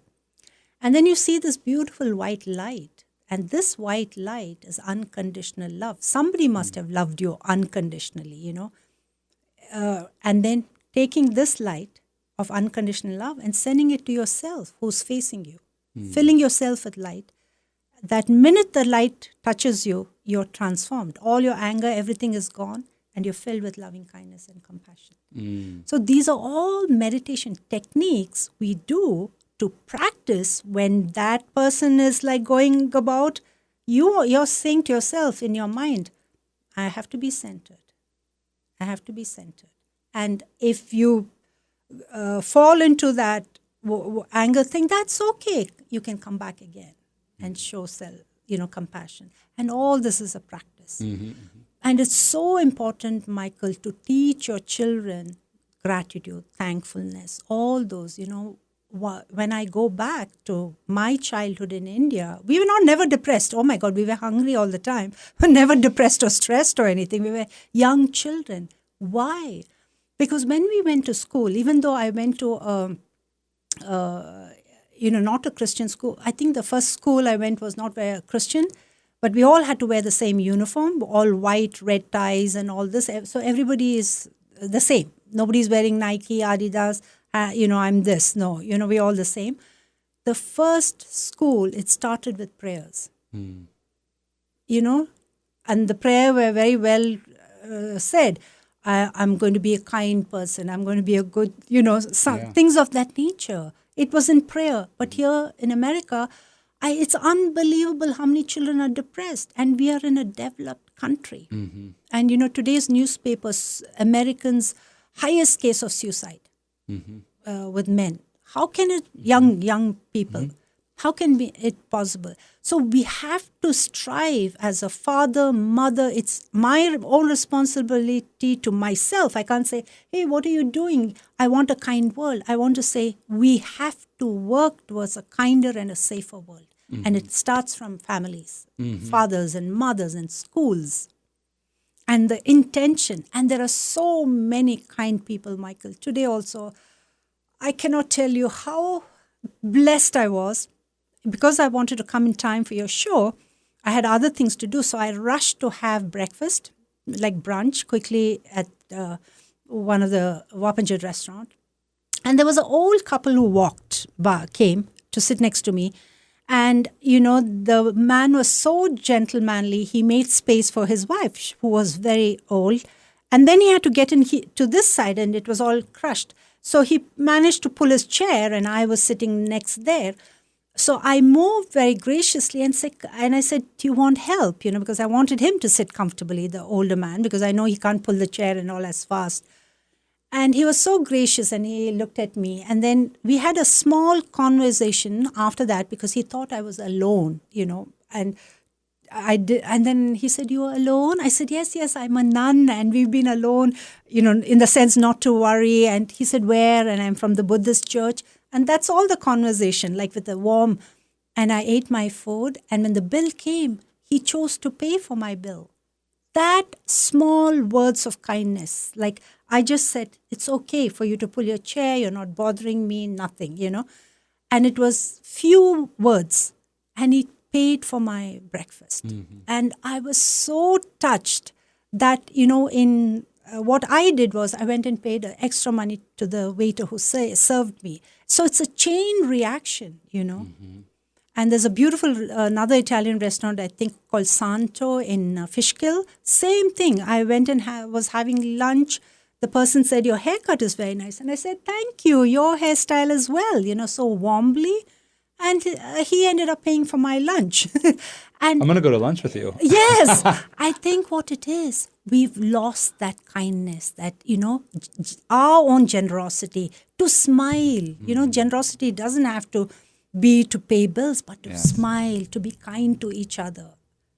And that is what, if we all practice that, we teach our children, how much bullying and everything, that act of kindness is definitely going to make the world a kinder and a safer world. Yeah, I love what you just said there with kindness. I mean, I know that when we first met, you might have remembered my shirt that said "Kindness will save the world." Oh, really? Yeah. I must have taken it subliminally. Subliminally, yes. In my daughter's school, they have a fundraiser, and it's to these shirts, these kindness shirts, and they have "Be kind" and "Kindness will save the world" and several other sayings. And we've bought them over the years, so I have two that I wear pretty regularly, and that's one of them. And the reaction that I get from wearing that shirt, everybody loves it. Everybody loves it. And it's what you're saying. It's even if somebody is having a bad day, you can give them the gift of your smile or your kindness or your kind eyes. Yes. And I've seen that to be true. I have seen that to be true. So, it goes back to this whole interconnectedness in that we don't know what other people are experiencing or have experienced. But we can help them just by being kind to them. And even if it's just momentarily, because my smile or your smile might make that person happy in that moment, but then it passes. But the more, like what you're saying, the more that happens, the more it becomes something. And I know this because at the supermarket that I go to, there's a person there that works there very often. She's always there. And I'm trying to not divulge too much about her because I don't want anybody to know who it is. But she never smiles. She never smiles. In fact, she won a lot of money. And I'm saying it that way intentionally. She won a lot of money. And I think she was maybe happy for a week from what you could tell, but not even. And it was a lot. It was a life-changing event. And I think to her credit, she went back to work, and that's wonderful that she didn't view it as like, I'm going to quit my job. But on the other end, I think it also emphasizes the fact that just because you have a bunch of money or win a bunch of money, it's still not going to make you happy. Yes. And I know that I always try to smile at everybody, but sometimes it becomes exhausting when you don't receive it back. Yes. And I know that I think of her, and I when I see her, I always try to smile for her or say hello and smile. And every once in a while, I'll get a little smile back, but not often. But again, I don't know what her life experience is. Yes. And I think what I'm saying here is that we have to be true to ourselves. And we have to do things because sometimes, well, it's not about making her smile. Yes. It's about me being happy and being true to who I'm trying to be or becoming. Yes. And I share that with my wife and others around me, is that why, and my children especially, why are we doing this? They're not going to do it for us. Things like that, those kind of conversations. And I say, I'm doing it, or we're doing it because we're choosing to do it. Yes. Whether they do it for us or not is not the reason why we're doing it. We're doing it because it's what we believe is right, and because it also makes us happy. Yes. And I believe that in the end, and I would love for you to expand on this. With New Year's resolutions, many of us will make a vow to eat healthier, and that's a good thing. But what about our beloved pets and their nutrition? Greetings, naturopathic Dr. Dennis Black here, and I'm on a mission to provide better nutrition for cats and dogs because truthfully, all pet food is dead food, which is why we created Rough Greens and Meow Greens in the first place. We bring their food back to life with live vitamins, minerals, probiotics, enzymes, omega oils, antioxidants, and so much more. All in a tasty formula that your dog and cat will love. You can improve your pet's coat, digestion, energy, and have less vet bills. Let 2025 bring a new year and a new pet. Get a Jumpstart trial bag, normally $20. Get a 100% discount with promo code BESTFRIEND. You just cover the shipping. Go to roughgreens.com, use promo code BESTFRIEND. Bring your pet's food back to life with Rough Greens. So good, your pet will ask for it by name. When we talk about enlightenment, it's about us being happy. Yes. I think it sounds selfish, but it's not. Because if I'm happy, if I love myself, if I'm happy, if I'm content with who I am, more than content, you know what I mean? And as you were saying, showing compassion to myself, and I'm happy, then I can give that to everyone. And so it's no longer selfish. Yes. It's like filling your cup. You know, when they say fill your cup first, putting the mask on first, it's filling your cup so that you can fill others, right? Yes. You know, Michael, when I first met you, I didn't know who you were, but you exude happiness and warmth and generosity and love. I mean, it's such a wonderful trait you have. You're like larger than, you have a big personality, and that personality, you know, comes out, your love and that inclusivity, really like such a perfect man, you know. It's a joy to be around you. And I genuinely say that to you, and it's very contagious. And talking about enlightenment, I want to leave you with a thought. You know how blessed we are. Just because we were born, we came out of a mother's womb in some country. I don't know where you were born. I was born in India. I say to myself, I am so blessed to be born in India, to have all that deep tradition and come to America and I'm fortunate to be in America. But I don't know where you were born. New York City. New York City. How lucky to be born in this country of abundance. You know, the American dream can come true, you know, for so many people even now. But I want to leave you with a thought. Just imagine, you know, just like a podcast, there's a computer-generated thing that you are born in New York City, you're a father, you hold an American passport, and you're just coming in front of that internet, which reaches out to the entire universe. And if you say, anyone can exchange my life right now, not with your family, but just yourself, you know, being the way you are, the job you have, the passport, living in this country. And we have 7.5 billion people in the world. How many people would exchange your life in a heartbeat? I don't know. So 7 billion, India has 1 billion, China has 1.2. Definitely maybe 1 billion would want to be in your life. That maybe have less, right? who has less. In a heartbeat, they say, I want to be in your place. You're in New York. You're American. You have a passport. You have a house. You have a job. I want to be you. Okay. If it is in the whole world, it goes out to India, China, all the 53 countries, Pakistan, Afghanistan, all the countries. How many people instantly would want to exchange that life for you? Right. Many. Many. Yes. Even if it's 1%, I don't know, 1% of 7.5 billion. Let's even say 1 million. Right. Example, without a doubt. Right. Go home and pencil that 1 million in your room. You'll be shocked how many that is. Mm-hmm. And so we should be skipping with joy. Yes. To have this. I'm understanding now. Have this opportunity, Life. and when you go to the grocery store, I'm like in amazement. I don't know which cereal to choose. Do you know a lot of countries don't have that? So that itself we should be so happy. Mm-hmm. But again, coming back to another altruist thing, how often we've gone and got ourselves a cup of coffee and we're like, this is from Starbucks and it's my cup of coffee. You think it's yours, right? Do you know how many hands touch that coffee? I grew up in a coffee estate. In Coorg, we had the best coffee that comes from that place. The moon shined on it. The sun shined on it. The insects, the bees, the flowers came out of it. The air, the fragrance, the rain, everything took to make the coffee. And then the coffee pluckers went and plucked the red cherries. And then they came home. In our homes, we would have this huge kind of like a plastic carpet where they would dry the coffee under the sun. And we were very mischievous children. When nobody was seeing, we would go and roll on the coffee, just to play with it, right?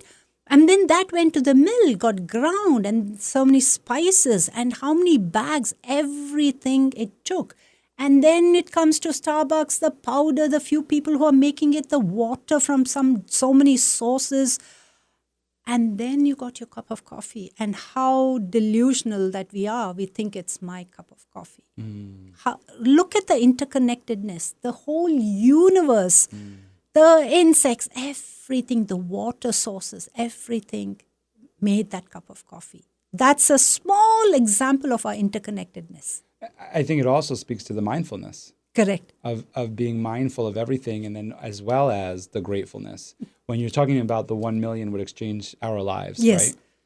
I think more, right, but yes, right. Just a number. It just speaks to gratefulness. And I know that for me, that's gotten me over so many challenging situations, so many situations that I've been in business and in life and in love, but mostly in business today, where the odds are against me. The challenge is huge and scary. Mm-hmm. And what has gotten me through it all is I look at it and I go, but I'm also so lucky to have this challenge. Yes. I'm also so lucky to have this experience, to even have had the opportunity to have been put in front of this challenge, to have been the 13 of the 3,000 chosen for that challenge, right? Yes. I mean, that alone to be grateful for. Yes. So I'm honored to have you here, and I said that earlier, but because the teachings that you embody are what have gotten me through and have made me the person that I am today. And in that, beautiful way of expressing your thoughts about me, and I really, really appreciate. It's because of the practice, right? It's the same with you. It's like, why did we have this instant connection? You know how many people I meet that are, wonderful, well successful, well established people that I meet them all the time, but we don't always connect. Yes. And I see them often and regularly, but we don't always connect. And with you, it was instant. It was instantaneous. We had a connection. Yes. And then the second time we met, same thing. And it was like, I had to have her here. Yes. And it's because of what you embody. Yes. And what that practice has done for me in my life is what you see. Yes. And that energy. Yes. That's what you see. So much so. And I want to share this because you're the perfect person for me to share this with in this moment with us. Is so much so that I've worked so hard on developing two businesses, an insurance business and my communications business, which is what we're in right now. And this is the insurance one. So hard. And all this time working with a business coach and accountants and all these different people, I worked so hard on these businesses. And speaking with my coaches, my coach and other mentors about what I want and the values and what I want to give back to the world and how I see myself in so long. And working through lists of ideas and, again, values of integrity and all this other stuff, right? And recently, going through all of that and then the challenges and going through the meditation and everything that we do and everything. And recently, I'm working with my coach on my business, on my communications business. And I'm working on the podcast and the keynoting and the workshops and all these different things. And we're talking about, I'm saying to her, the one thing I never did with this communications business is I never really wrote out a business plan. And I never really wrote out a mission statement. And I'd like to work on that with you. So we started going through the process of what does that look like and what is the mission statement? And as we started developing it, and she asked me, she said, well, what do you enjoy from the business? And I told her, I said, I feel like when I speak in front of others, and you could attest to this, you were in the audience for several of my speeches, I feel like the universe is speaking through me. And I feel this like amazing power of not power over others, but power running through me to share with others. And I said, something I've always known since I was a kid is that I just love people, right? I just love people. And it's up to them for them to make me not like them. It's up to them to do something to me to where I don't like them. But outside of that, I just love people.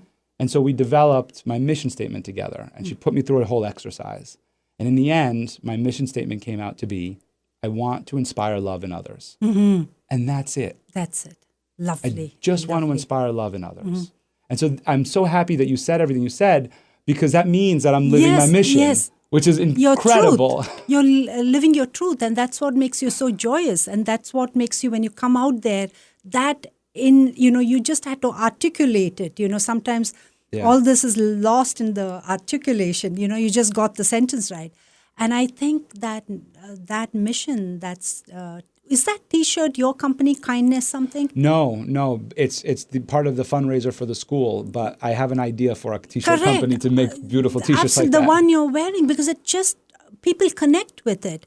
And people already have it. The example I gave today, that act of kindness. And the names was Angelo and Betty. Shout out to them. Thank you. These were I took their names because I said, I'm going to pray for you all, when we do our prayers. So that's so wonderful what you just said, that I think that voice, that storytelling to inspire, like when I saw you, I said, that's the speaker I want to be. That's the confidence I want to have to articulate what my teachings is, because now I go out and teach in many places. And so, you inspired me. And I said I should ask how Michael got to do all that, How did he do it? And, the irony in that, and I want to say part of what I'm sharing too, is that it was so simple. Yes. Right? What I was saying before is I worked on all of these different ideas and all these numbers of different, these are the 4 pillars and and really it's just, here's this one thing. Yes. And here's the irony in what you just said to me just now about wanting to learn from me. Yes. And we talked about this, I think we were off air about your heritage of being Indian and me learning about your culture, is when I joined Toastmasters. So by the way, everyone, we met at Toastmasters. So when I joined Toastmasters, the president, his name was Amod Nira. And I don't know if that triggers anything for you. He's Indian. Yes. He started Toastmaster. No, did he start? No. So he was the president of the Dutchess County Toastmasters, which is the one that I'm a part of. Sorry, I didn't know that. Yes. And the very first meeting that I went to, he was the president, and he was giving a speech. And I remember sitting in the audience, and I said, I want to speak like him. I want to be as confident as him, and I want to give a speech like him. And he had, and remember before you got on mic, part of why we spoke about it was you were talking about your accent. Yes. He had a heavy Indian accent. Sometimes a mode is very difficult to understand, but he gets it across. Yes. Just like you have the whole time. I haven't had any trouble understanding you. Yes. With New Year's resolutions, many of us will make a vow to eat healthier, and that's a good thing. But what about our beloved pets and their nutrition? Greetings, naturopathic Dr. Dennis Black here, and I'm on a mission to provide better nutrition for cats and dogs because truthfully, all pet food is dead food, which is why we created Rough Greens and Meow Greens in the first place. We bring their food back to life with live vitamins, minerals, probiotics, enzymes, omega oils, antioxidants, and so much more. All in a tasty formula that your dog and cat will love. You can improve your pet's coat, digestion, energy, and have less vet bills. Let 2025 bring a new year and a new pet. Get a Jumpstart trial bag, normally $20. Get a 100% discount with promo code BESTFRIEND. You just cover the shipping. Go to roughgreens.com, use promo code BESTFRIEND. Bring your pet's food back to life with Rough Greens. So good, your pet will ask for it by name. And it's so funny, that was back in 2018 Wow. when I joined Toastmasters. But I remember that moment. I remember his speech even, to the point where I said, I want to be a Toastmaster. I want to speak just like him. Wow. I want to have the confidence. And now you're saying this to me. So Yes. it's kind of funny. Just the tradition of an Indian, like an Indian inspired me, and now I inspired an Indian. Exactly. It's so cool. Exactly. Because, our messages are very powerful to interconnect, to connect communities. And you probably didn't, when you were talking, you probably had no idea I was thinking the same. And the impact you're going to do on me, because yesterday, I think one time I came and said, I'm going to be having a class tomorrow. Yes. What do I do? Yes. There were 2 times you gave me some suggestions. I followed twice. And it was, people noticed that. Oh, wow. I'll tell you later what it was. Sure. But, it's a long story. So that it was amazing that, your generosity to give me these thoughts so genuinely and with generosity. I really thank you. And I wanted to tell you another reason that we really have to be so mindful in teaching our children. And now you do know when you go to talks of that Toastmaster how much you impact other people. And I saw this very recently, a movie, and I have no connection to that movie in any way, but just the thought that it invoked in me. It's called The One Field. And so here, it's a one field, yes, O-N-E field. And what it says in this movie, they did an experiment where, a lot of countries gathered together, few people from different countries, so many countries, and they had a glass of water all the way, say Russia, if I got the country's name wrong, I apologize, but they had this glass of water somewhere far. And at that one moment, they were all the people in that representing countries, it was probably in Zoom or something, said, okay, now give some good thoughts to that glass of water. All of them, all they had to do was send out positive thoughts. Do you know that at that very moment, when they timed it and scientifically researched the water, that water changed the alkaline process. It became more alkaline. So this is that message in that movie, and to say how deeply we are all connected. We don't even have to talk, even our thoughts. That's why sometimes you go to some places and, if you sense something and you just want to avoid that person mentally, if they're not in a good vibration. So what I'm trying to tell you, for you to, when you're in that business and you want to get the right kind of business, for you to be in that mental space. And one of the best ways is when you start a business, you can always say, instead of getting the 4 foundation, the main thing is, how can I benefit people with my business? And, my own teacher came to America with $8 45 years ago. No English, no business sense, nothing. His only goal was to build this beautiful, to have a beautiful monastery, the 3.5-year retreat programs, so we can all benefit and we can study the Buddhist teachings and become enlightened ourselves. And 40 years later, he was able to build this most magnificent monastery, and with millions of dollars, which was came through donation to him. But his goal was to benefit the others. And I truly believe that when you have that intention deep within you, that you excel in your businesses.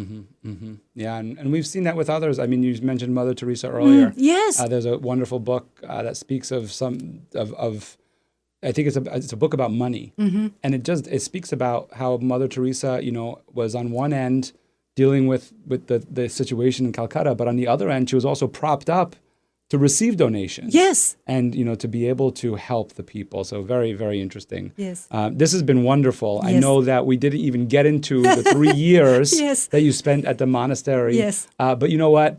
I'm sure that was an experience that you're okay with, Yes. with releasing right now. Yes.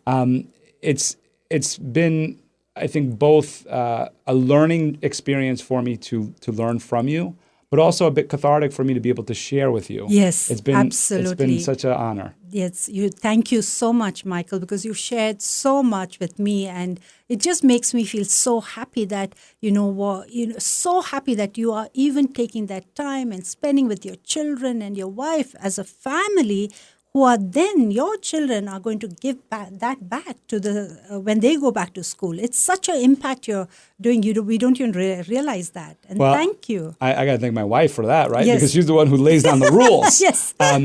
You do teachings, and Yes. you've like I've said earlier, you've taught at the Harvard Business School of Women and, Yes. and so many others, and you go down to the city very often. You do teachings. I know that you and I spoke. You also do teachings at libraries. Yes. And I would love if you can share with our audience. Of course, this will all be in the show notes. But how can people connect with you in order to maybe hire you or have you come and speak with them? Yes. I think I don't have a website because I always feel word of mouth is good. So, my email is I'm on Instagram, which I'm under the name Lama Aria Drolma. Yes. And I also teach now at the Harvard Boston Club and at Rubin Museum, at Fordham University. So Lama Aria Drolma Instagram, I'm easily accessible. Yes. And you have pictures there, you have videos Yes. there. I know that you have several videos on there of what you teach. Yes. You've created some reels, which is really cool to see you in. Yes. You also have some pictures of when you were a model, which Yes. is, so for anybody who's interested, just to see, Yes. it's an amazing experience to witness your development throughout the years of who you are and who you've become. Yes. It's really beautiful. My last question for you is one of what I just said there is, some people look and say their past selves, and they say, that's who I was, and I'm no longer that person, and this is the new me, and just to be vulnerable for you. I know that I look at myself, and I joke, and I say, I'm Michael, 8.0, because, Michael 1.0, man, he was a mess. And then 1.2, he started understanding he was a mess, but he still was a mess. And and I'm always growing and developing. And I say, well, which Michael did you meet? I'll joke with people, and they say, oh yeah, I knew you, or I met you. I say, which one did you meet? Because there's a whole different Michael out there, right? There's one who I believe, I know was not a nice person, did bad things. I always had a good sense to myself and would come back and be apologetic and all this other stuff, but he was awful. And so I speak about myself as a different person. And I speak about me as today, as this is who I am. And then I know that I'll speak about this Michael, and I'll be Michael 20.0, and this will be a different Michael. Yes. So with that being the question of, do you look at your life as when you were a model, as a whole different person than who you are today, or is it all one for you? Yes. This is an amazing question. You're almost intuitive. And I met a friend yesterday who was also a model, and she still models, and she does gaming now. She's a very intelligent lady. Her name is Carly Beck. And we had the same conversation because now I'm going and teaching in more and more places. And so my question was, yes, I was a model before, but now I'm an ordained nun. But to that question, to me, it was very clear. It was all of that is a part of me. And thanks to those experiences, now I'm relatable to you. If I was an ordained nun living in the Himalayan mountains, I could not relate to the ordinary folks, not ordinary in the sense people in general, what they're thinking, what their life is about. And for me, all those are experiences of life and life's journey. And the hilarious moment is everybody goes to India to seek spiritualism. I had to travel 3 continents to find my teacher. It's hilarious. Yes. So life had a journey, life had a purpose. And also I feel so lucky because when I went to the 3.5-year retreat, there was somebody very young. She was a stage she was well-educated, comes from a very good family. And for her, her struggle was that she had not seen life. So once she completed 3.5-year retreat, she went back into the world because, we have a choice. Once we do the 3.5-year retreat, we can be a nun, continue to be a nun, or give up that and go back into the world and do whatever we want, start a family or something. I chose to be an ordained thing because this teachings was gold. It was so amazing to me, and I want to reach that higher self, because once you are enlightened, I don't know what the feeling of enlightenment is because I'm still in the path, but an enlightened being is someone like an angel who benefits, in one moment they can benefit millions of people in many, many ways. So for me, I'm so glad I went through all those life journey, because today I don't crave for that world. Even though a couple of weeks ago I was in a setting where, I was with a lot of speakers, all into well-being and wellness, and they were all the New York Society people before. I would be like so happy to, be a part of all that. And today I could step back and say, wow, I'm admiring what they wear and the way they're talking and all their business sense. But I could admire from far and yet come back to my space of peace and tranquility. And that's what they are trying to get, peace and tranquility. That's amazing. Yes. This has been really, really wonderful. I want to thank you again so much for coming on today. Thank you. And I appreciate you driving in the pouring rain. And the wonderful part is it looks like the sun came out for a little while and has cleared up for you. It was absolutely adventurous. And Michael, I want to thank you with all my heart, because I just look up to you and I look up at that energy that you give everyone, with that positivity and that exuberance that we all want to have a small part of it. And so I really thank you for your generosity and thank you for inviting me to the show. I so truly enjoyed it. And I thank you as well. And I want to say that, as you said, everything has a reaction and has a contrast to it. Yes. I also want to thank you for your calmness and your stillness, because I really, really appreciate that. And sometimes it's what I want more than even that external that you see. So I appreciate you too. So thank you so much for coming on today. Thank you, Michael. It's been wonderful. Thank you for listening to the Michael Esposito Show. For show notes, video clips, and more episodes, go to michaelespositoinc.com/podcast. Thank you again to our sponsor, Den 10 Insurance Services, helping businesses get the right insurance for all their insurance needs. Visit den10.io to get a quote. That's DENTEN.io. And remember, when you buy an insurance policy from Den 10, you're giving back on a global scale. This episode was produced by Uncle Mike at the iHeart Studios in Poughkeepsie. Special thanks to Lara Rodrian for the opportunity and my team at Michael Esposito, Inc. You just realized your business needed to hire someone yesterday. How can you find amazing candidates fast? Easy. Just use Indeed. Stop struggling to get your job post seen on other job sites. With Indeed sponsored jobs, your post jumps to the top of the page for your relevant candidates, so you can reach the people you want faster. According to Indeed data, sponsored jobs posted directly on Indeed have 45% more applications than non-sponsored jobs. Don't wait any longer. Speed up your hiring right now with Indeed. And listeners of this show will get a $75 sponsored job credit to get your jobs more visibility at Indeed.com/PODKATZ13. Just go to Indeed.com/PODKATZ13 right now and support our show by saying you heard about Indeed on this podcast. Terms and conditions apply. Hiring? Indeed is all you need.